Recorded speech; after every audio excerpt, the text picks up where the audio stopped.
Hello there, good evening to you indeed, and many thanks for joining us on Rwanda Television News tonight. We do hope you had yourselves a great and a productive Monday, but also a great start to your week. And now, here's a sneak peek to our edition.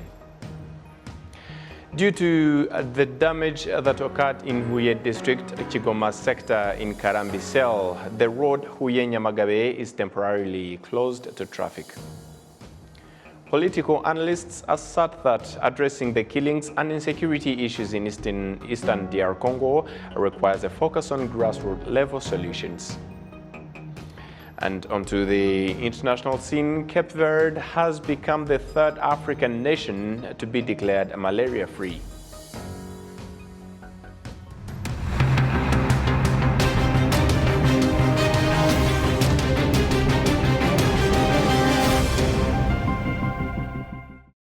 We are very glad to have your company tonight on Rwanda Television News. As we begin this edition, let us inform you that on Monday, due to road damage that occurred in Huye district, Kigoma sector, Karambi Cell, the road Huye-Nyamagabe is temporarily closed to traffic. Public buses were used to help commuters that were already on the way to various destinations by exchanging passengers from different sides. Rwanda Meteorology Agency earlier today warned that the southwestern parts of the country will continue to experience above normal rainfall up to January 20th. The forecast by the Meteorology Agency warned that impacts associated with heavy rain and accumulated rainfall are likely in the southwestern parts of the country, where increased rainfall ranging between 60 and 120 millimeters is expected. Likely impacts of flooding, soil erosion and landslides in flood-prone areas. The preparedness and mitigation measures should be taken and put in place to minimize impacts that may be caused by the expected rains. Moving ahead to other matters, as the Great Lakes region remains with security problems, particularly in the eastern part of the Democratic Republic of Congo, political analysts assert that addressing the killings and insecurity issues in the eastern part of that country requires focus on finding grassroots level solutions. We do have the details with Adam Squizera. The recently released UN Group of Experts report on security affairs in the Eastern Democratic Republic of Congo has unveiled that the country's significant collaboration with the militia groups, namely FDLR and Wazalendo, allies to commit brutal acts against Rwandaphone residents. The report also highlights the partnership between the DRC Army, FARDC, and the Burundian forces, FNDB. Remarkably, this marks the first instance where UN experts acknowledge the close cooperation between the notorious genocidal militia FDLR and FARDC. Regional political analyst Jean-Baptiste Gassominari shares his insights on the implications of this report. The recent report that has been released contains some, I may say, new elements, including the collaboration between the Burundi government forces and the government of DRC forces and its allies, including the Wazalendo, the Mai Mai, the Nyatura, and others. The report highlights how Burundi, as a key actor in the East African regional force, which was deployed there for peacekeeping, got itself involved in the operations under cover of RDC, the government of Congo forces. This report emerged just 1 month following the withdrawal of the East African Regional Force ECRAF, swiftly succeeded by the South African Development Community SADC. Ambassador Joseph Mutaboba highlights that this transition will have various implications and effects. There must be some kind of analysis behind that. Why? The why behind it. It's because, you see, if they were not very keen at knowing exactly what they wanted as intervention, they will never have a solution to that. So today, you have SADC forces in place.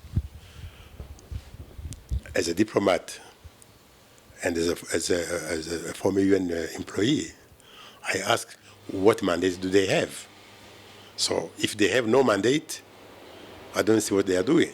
The underlying cause of the insecurity in the eastern part of the DRC appears to have related tensions between Rwanda and Burundi, prompting Burundi to unilaterally close its borders with Rwanda. Burundi alleged that Rwanda supports the Burundian armed rebel group Red Tabara. Rwanda categorically denies these allegations, emphasizing that there is no truth in it, and Burundi's decision to close its borders with Rwanda violates the regional cooperation agreements.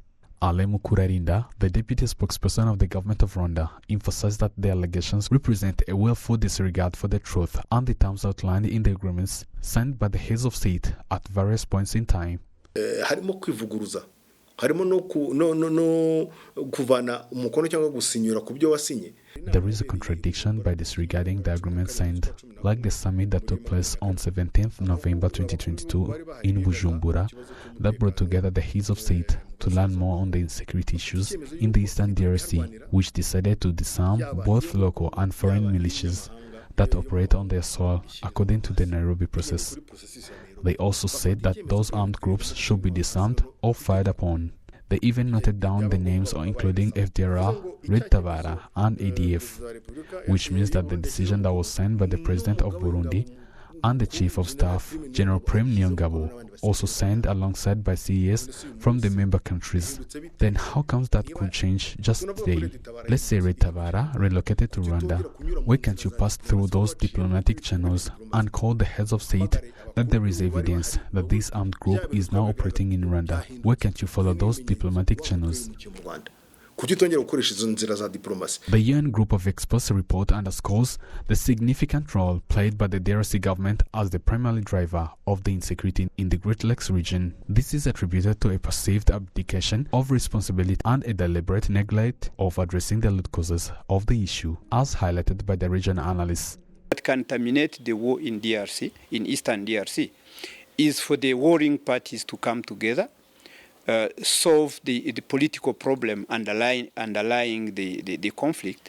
But if this is not done, I do not see by any magic whatever that can end that war. So it lies in addressing the issues, the origin of the problems. If you cannot define the problems you have, you will never find the solutions to them. So sit down, talk candidly, insist on that, and say, this is the problem, this is the set of solutions, and this is the timeline. We have to do it today rather than 23 years ago. The Democratic Republic of Congo is currently grappling with the presence of over 130 armed groups, some of which actively oppose not only DRC itself, but also neighboring countries in the region. Adams Kwizera, RTV News. Thank you, Adams, for the detailed report. Moving ahead, farmers in the marshland of Mulindi in Gicumbi district of the northern province of Rwanda say that they are unable to increase its productivity because it is not properly prepared for agricultural activities. They also complain that the floodwaters from the hills above regularly come down and destroy their crops. They presented their concerns in the last year's National Umushyikirano Council and asked for this particular issue to be addressed. We do have the details with Serge Node. At the 18th gathering of the council, the farmers told the participants of the seriousness of their concerns. However, Your Excellency, the President of the Republic, why can't that marshland of Gatuna be properly prepared for farming, because when it floods, it destroys our crops? We thank you, Your Excellency, the President of the Republic. The flooding of the marshland is a problem that has the farmers desperate. The water comes from the hills above, and when it floods, the crops do not stand a chance. The destruction of the crops is truly devastating, and efforts have been made to reduce the intensity of the flooding, but all efforts have so far failed. The farmers have tried to prepare the edges of the marshland for farming and grow some crops, but point out that most of the marshland is not being used as it should be. Potatoes grow here, so does maize. In fact, it seems like everything can grow here. Due to the flooding, the potatoes that were planted here last year died, so did the beans, and it is seriously discouraging the farmers. I believe the government needs to step in and do something. They believe the government has the capabilities necessary to address the matter and put the marshland of Murindi to good use. Efforts need to be made to reduce the flood waters that come down from the hills, and the government also needs to help us to drain what does come down into the marshland. Stored aside, the water can be used during the dry season for irrigation, for things like vegetables. When we do grow potatoes here, a kilo goes for between 150 and 200 Rwandan francs. We should take the time to make a formal request for the government to help us to prepare that marshland for farming so that it can truly become productive. Top officials in the Ministry of Agriculture and Animal Resources say the issue of the marshland is to be dealt with as part of a larger initiative come June. As part of broader efforts to increase productivity, we do have a project to boost irrigation activities, and that will continue and includes the Gatuna marshland that local residents ask a lot about. The process is ongoing, and we believe that no later than June this year, all activities of the project will have begun. The marshland of Murindi covers more than 1,200 hectares of land, but 120 are yet to be properly prepared for agriculture. The Rwanda Revenue Authority, in collaboration with the Gender Monitoring Office and UNDP, has launched the Economics Program that aims to advance gender equality in the tax administration and chart a path towards a more inclusive and equitable future. The ceremony to launch the program was preceded by training for Rwanda Revenue Authority employees on gender equality, and a lot is expected from economics. We've been implementing a number of initiatives so far. As I said, we are now producing gender disaggregated data. We intend to feed all the policies with this data so that they can make gender equality policies. So this is the first. Second, we are undertaking gender-related research so that we can first of all understand what are the issues, and once we understand the issues, I think we'll be able to tackle now the real issue. Sure. So, committee is already empowered by the executive organ because they are providing all kind of the support, and the committee is going to be reporting on the executive organ. Second, we made sure we have a very specific initiative in our strategic plan of implementing the gender seal. So they have all that it requires so that the committee can be empowered and accompany Rwanda Revenue in implementing the gender seal program. The program is already active in a number of public sector institutions, giving promising results. Actually, while the private sector employs almost 90% of the total labor force in the country, the number of women is still very low, especially the technical fields, which earn more wages. But participation of women in the private sector decision-making position is also still low, and gender gaps are also still observed in business ownership and access to finance. Women only own 38% of micro-businesses, 32% of small businesses, and 21% of medium enterprises, and 15% of large businesses. To address this gap, GMO in partnership with the UNDP and UN Women actually initiated this program that promotes gender accountability for private sector and public institutions, also contribute to private sector development.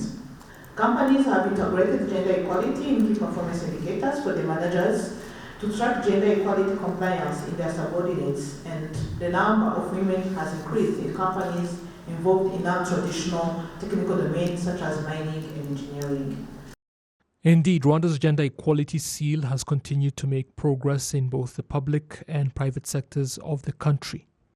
Well, the situation for gender equality in Rwanda is generally impressive because Rwanda has, as a government, they have put up strong institutions, have mechanisms, policies, strategies to mainstream gender in all the spheres of life, specifically to mainstream gender in tax administration and tax reforms. That's where I think we need to do a lot, and it's an opportunity for us to, as UNDP, to find a good partner like Rwanda Revenue Authority that have very high political commitment to walk the talk.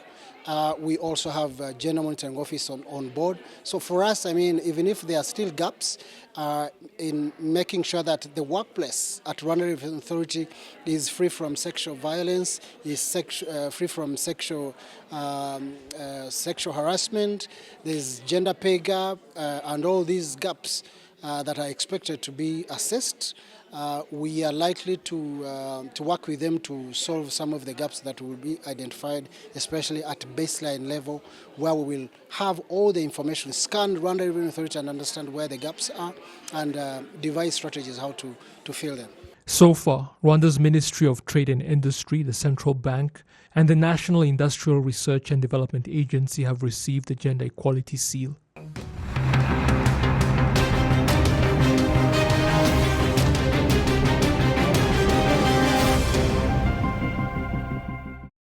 And from this, we come to the conclusion of our tonight's edition. On behalf of the entire news production, as well as the technical team that made it happen, many thanks for being with us. Up until next time, stay safe, and we wish you a great and fruitful week ahead. Goodbye.